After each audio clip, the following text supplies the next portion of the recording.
Hi, Zibble1975 and welcome to episode 28 of Nipsy Does Honor Mode. And before we enter the Shadow Curse lands, I had to get rudely awakened by a Gif Yankee, and it wasn't my girlfriend, so that was disappointing. I mean, she can rudely awake me whenever she wants, it's clear. She is definitely the dominant party in this relationship, considering I'm a 3-foot tall gnome with strength 8. But yeah, so moving into the Shadow Curse lands is actually nice for me because, like I say, I've played Act 1 hundreds of times, but I've probably played the Shadow Curse lands only about a dozen or so times. And Act 3 I've probably only played about a dozen or so times. And most of the time, me and Woody skip through like really super speed run, especially him. Once he gets to level 12 and he can't level up anymore, he's like bounce, bounce, bounce, bounce, bounce. Side quest can go. I don't care. I'm just bounce. Storyline, complete. Whereas I like to take a more, placid approach and take my time, do a lot of the side quests, enjoy myself. Really like contextualize the stories of as many as my camp mates as I can. Try and flesh out the story as much as possible. In this run, I am mainly focusing on the ladies' stories, and not worrying about the gentlemen at camp. They're pretty much there just to hang around at camp and be annoying. So I entered the Shadow Coast lands through the main door, so via the goblin entrance with the flaming torches. I didn't go through the Underdark or use the Drider or anything like that, but I did decide to go kill the Drider's escort because it's kind of one of those things you can do, which then limits who turns up with a Drider when the Drider attacks the Harpers later on, or the Harper ambush sequence. There's a hyena you can save, and I love utilising speak with animals and engaging with all the animal content that's in the game. I think it's some of the most fun stuff that Larian did, is incorporating so many animals with subplots and storylines of their own. From the territorial squirrel, which is played by the person who was in charge of all the voiceover acting, to this hyena, to the little bird that, for the eagle mission. Just there's a hilarious amount of animals that you can interact with in this game, and a hilarious amount of conversations you can have. Focusing on the animals and the dead seem to be my thing. I just love doing the speak with dead and speak with animals. Something I really enjoy doing. It's probably a reason why I always really like playing this game as a bard. I think any of the high charisma characters are fine. Sorcerer, Warlock, Sawlock, Padlock and Paladin are all viable classes. I find Paladin too easy. It hits so hard, it's just brutal. The amount of damage you do is ridiculous. Sawlock is incredibly powerful, but it becomes just a fest of either fireballs or Eldritch Blast, and the same with Warlock, to be honest. You kind of do the same things over and over and over again, whereas with Bard you kind of you do some of the same things over and over again, but you're such a support character. You support the others and facilitate them doing what they do rather than doing what you do yourself. Also, as a bard over a warlock, you do have a lot more options open to you, a lot more different things you can do, and tricks you can pull, and you're not super powerful and you don't feel super powerful, but you have a plethora of skills. As a lore bard, you get tons of skills. It's one of the there's plenty of builds that can get proficiency in every skill, and all of them start with being a lore bard, because you get the highest number of skills at level, I think it's level 6. You then go into either rogue or knowledge domain cleric, and very quickly you can get a character that has proficiency in every skill, which is cool and fun. But in the actual game, like when we play tabletop, the reason I play as a character like Nipsy is because you cover a lot of things. You can do, pick locks, you can do find traps, you can do a variety of things, which not quite as well as a specialised rogue, but as well the party's not going to really miss the rogue too much. Like in this playthrough, we've not really missed having Histarian around. I'm able to fulfill that role quite comfortably. I did remember this time to put Hunter's Mark on something, so when she's concentrating on a spell, she now does a bit more damage. She actually does some psychic damage included, so that's awesome. So I didn't charge up and get the lightning damage this time, but I've got corrosive and psychic on the go, as well as some extra damage because of Hunter's Mark. So that's pretty cool. And the psychic will stay with me whether it's my Hunter's Mark target or not. Any target now will take the psychic damage until I've lost concentration, and her concentration is fairly difficult to knock off, so you know, I mean, you will benefit from it for a lot of the day, which is quite cool. The main way it gets knocked off is getting knocked prone and stuff like that, but you know, Nipsy on the other hand, shock and grasp, a bit of reverberation passed over with a crossbow, and my barbarian's only hitting with a torch, but yeah, she's only hitting with a torch and she's still doing a reasonable amount of damage, you know, for an improvised weapon that's on fire. And yeah, all in all, this fight got a bit silly. I think the guy who summoned the creature ended up killing his own creature. There was, you know, fire going off. My raven got a little bit burnt. It went a bit crazy. I don't know what was going on, why that guy's healing my own raven. That was quite kind of him. Yeah, I think the NPCs had a bit of a meltdown there. But yeah, the amount of damage that I'm throwing out with these girls now is getting impressive. And yeah, I'm thoroughly enjoying watching Karlach and Lizelle just shred through things. You know, while equally like being able to support, put reverberation on stuff, help out. You know, I might not be the most damaging character in the game, but I can certainly help out my party, distribute some damage, and yeah, and again, the Raven is an absolute godsend. Being able to blind stuff is so underrated. Everything that attacks a blind character has advantage. I can't believe how battered Nipsy got in this fight. Absolutely, like, picked on. But I'm wearing the armor that gives me advantage on concentration checks. So I don't know if I'm going to stick with that or not, because I have mage armor, so I can later on pick one of the good robes and then mage armor up for actually a more effective armor class than wearing armor. Light armor is kind of poo in D&D. If you got a character that does light armor, any way you can get them to medium armor or, you know, mage armor, do that. In the case of a bard here, the law bard, I think 2 of the law bard gets medium armor, which is good, but law bard doesn't, so just take a level in wizard and then you can get mage armor that way, or take a level in sorcerer. Anyway, one moment, I'm going to have an ad break. So we're going to take a pause to take a quick look at what you guys sponsor. With your guys' views, you help out Big Red Rooster Cockerel Rescue, helping out cocks of all sizes, all shapes, and for the love of the cock, keep watching so we can raise money for this lovely little animal rescue and save birds, my little co-pilot here. So there we go, a little reminder of why one of the reasons why I make all these YouTube videos. And anyway, so I thought then I was going to go straight into the Harper's bit and do that, and then I ended up running into the Garrote ambush things, which are horrible, and Nipsy nearly dies in the first round. It's brutal. Yeah. Which would have annoyed me because the blessing runs out if you get killed. Yeah, some of the I wouldn't say not permanent buffs, but some of the buffs do disappear if you actually die, which can be a bit of a pain in the ass. But admittedly, it was my own fault. I'm running around trying to get somewhere, and I got lost and I went the wrong way. And this is one of the, I don't want to say tougher, but one of the nastier fights in this section. You know, it's not an easy fight by any stretch of the imagination. It's not that much of a fun fight, especially when you're wandering around with torches and not able to cast spells, etc. So yeah, it got messy.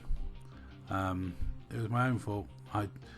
I kind of accidentally ran into this bit, and like I say, between the garroting and the thing, they do a lot of damage, and as you can see, Nibs has already gone down, so it's definitely time to turn the tide with some OP stuff. And unfortunately, my barbarian is still holding a torch, which is not helping. So I need to work out what to do, really. I kind of thought, well, I'll just try and get the one offer that's actually garroting her, and then switch to one of the girls that can actually do some serious damage. As you can see, she's still concentrating on Hunter's Mark, so she still gets the bonus psychic damage, which is great. Yeah, missing's not so great, especially when they're on the floor and you're getting all the advantages. But yeah, that could have gone better. But let's get the OP stuff on and just Spirit Guardian up and walk through these guys to get as many affected as possible. And that then puts out the orbs, which are helpful. Then we'll do a mass healing word, because that puts Blade Ward on everyone, bless on everyone, and obviously gives some hit points back. Though Nipsy is still looking pretty bad, so she's able to reverberate someone, so that all helps. And yeah, this is not the easiest fight. You can easily get carried off into the darkness and messed with, which is kind of horrible. So yeah, Carla got dragged into the darkness, and it's not ideal. And I think I messed up and thought someone was down that wasn't down, and you know, I ended up giving away an attack of opportunity. But the good thing about Carla is she can use reckless attack to get around the disadvantages she's being given for the fact that this guy's got a garrote. And you know, even though this is a pain in the butt fight, it's not that difficult. These creatures are like I say, awkward rather than anything else. And as you can see, I think am I hitting a dead thing? Just nothing wants to hit it. And finally did some damage to it. But I'll be honest, yeah, Nipsy did take an absolute kicking in this bit. But Spirit Guardians and Lizelle came to the rescue very quickly, and able to thin the herd and then pick on the last few guys. Karlak's pretty much not in any trouble at all. She's got so many hit points and she's so tough at the moment. So, you know, at the moment she can just beat her guy up even though he has got her garroted. And yeah, it doesn't really help disadvantaging the barbarian. But there we go. Now we're free to go and chase after our barbarian girl, and once Shadowheart has got Spirit Guardians all up and running, it's just a matter of running around. And yeah, so some quick looting and back on the road to try and find the harp a bit to unlock the inn, and then from there get to Moonrise Towers. At least that's the aim. But yeah, I gotta say, didn't want to run into that ambush at this point, so kind of happy I got through that okay. And Nipsy is terrible at these sneaking in these cutscenes. Apparently I do have really good stealth stats, but in these cutscenes people always seem to spot me when I slink out of cover and go "Ugh." But at least I succeeded on perception, so I wasn't surprised for a round, especially considering how much damage the harp has taken in the original opening exchanges in this fight. Yeah, those shadow things got high initiative, which is really super annoying, and I get really like low down on the initiative order. Not as low down as one of the Harper leader is going to get a pasting in this sequence. I want to keep her alive because she's handy for when I arrive at the inn. So yeah, the inn where you're not so welcome at, which is kind of funny. But yeah, as you can see, I have got mage armor, so at some point I will take this armor off that's actually holding me back. But before I do that, I'll get myself Warcaster or Resilient to increase my con and my save, because yeah, at the moment I don't have the greatest saving throw for Constitution, and that's giving me advantage on that saving throw with this armor. Yeah, I think it's one of the best light armors in the game, which isn't really saying a lot. armor wise, like I say, light armor, you're better off with mage armor. Medium armors, you get some decent ones. Heavy armor, I'm not a massive fan of, because you don't get your dexterity and a lot of them, and so, you know, for the builds I like to do, which are usually light, high dexterous builds, I would not go above medium armor. I think Nipsy is dexterity 14 plus 2, though I think what I tend to do with Nipsy is take all the stat hoary items, so I do have, you know, dexterity 18 soon, and you know, just anything that increases the stats is the sort of thing I go for. Now this was slightly annoying, because I need to get Shadow High in there to do some healing, and yeah, I want to add some extra damage to my bow shots, and that's worked out nicely for me there. The amount of extra damage she does, even on a rubbishy bow shot, was pretty decent, and yeah, so knock stuff down. Unfortunately, when you knock it down, it you can't, well, you can shoot it on the floor, but it's not, oddly enough, it's not the easiest thing to do, shooting prone targets, which is odd. But yeah, I do like having access to Misty Step though, because you can move her straight back into the thick of things, and yeah, but luckily for me, the Harper's not too badly hurt, so we're okay. The other thing, you know, great thing about prone is while you're prone, you automatically fail dexterity saving throws. So if you've got a Franken that can knock people prone, it's great for getting those high damage spells off on. I especially love in normal D&D, tabletop D&D, it's one of the best ways to use the spell Catapult, because the problem with Catapult, it's half damage on a failed dex save, and because I play utility casters, I don't tend to have stupid high saving throws when I play, because just the way I design my characters.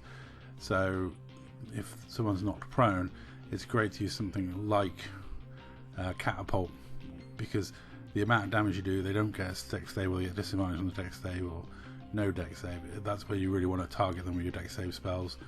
And yeah, Catapult's the most damaging one I can think of.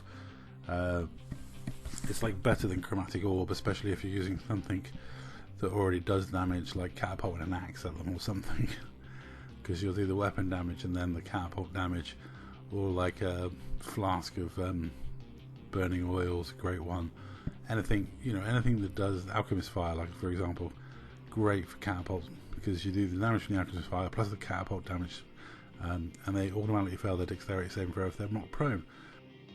Slight cut there, as I was AFK for ages deciding whether to cut in words of that or not. Why would I? It's not hitting anyone important. But yeah, so like here I've pretty much mashed my way through this final encounter, and then we get to the last light in, which is the absolute key location of this act. One thing I do not like about this act is if you lose one of the fights at last light in, you basically lose access to most of the NPCs and a lot of the storyline stuff. It's a big one. It's a real important fight to not lose, and yeah, it's kind of annoying. I'm